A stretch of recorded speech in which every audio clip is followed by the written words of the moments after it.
The murderer arrogantly demonstrated his killing method in public, and I stood in the crowd filled with grief and rage because my mother died in his hands. Seeing this scumbag with no remorse and that smug look on his face, I couldn't hold back my anger anymore. I charged forward, determined to end him with my own hands. Several police officers tried to stop me, but they were no match for me. Just as I was about to reach the killer, I was hit by a stun gun and collapsed helplessly to the ground. The murderer walked over with a mocking smile and said, 눈빛이 살인자네. 내 손으로.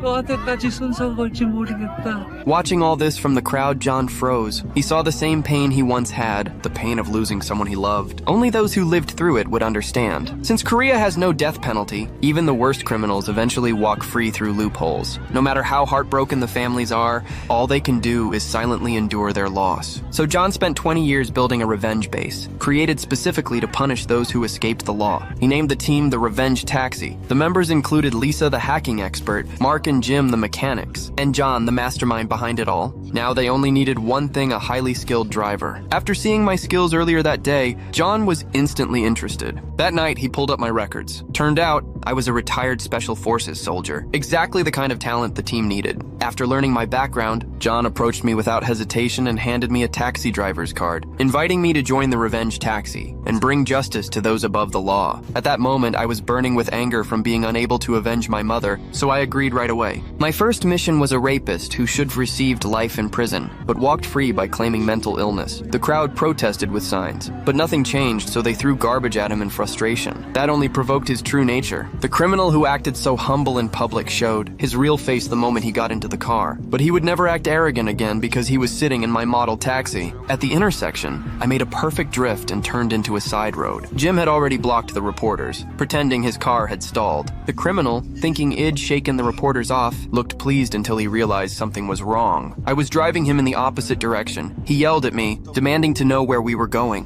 When I didn't answer, he pulled off his belt and tried to choke me, but I knocked him out with one punch. Too scared to get close, he resorted to kicking the seat. I pulled out a tranquilizer dart and jabbed it into his body. Then I drove into a tunnel. Up ahead, another taxi appeared. I hit the booster, sped past it, and made a sharp drift to line up beside it. I handed the criminal's ankle monitor and luggage to John, then pulled into the tunnel service area. Mark moved quickly, peeling off the car decals, removing the taxi light. I hit a switch inside. The emblems folded away, and the license plate flipped. In seconds, the model taxi became a private sedan. We drove right past the reporters as if nothing had happened. And just like that, this monstrous criminal vanished from the public eye forever.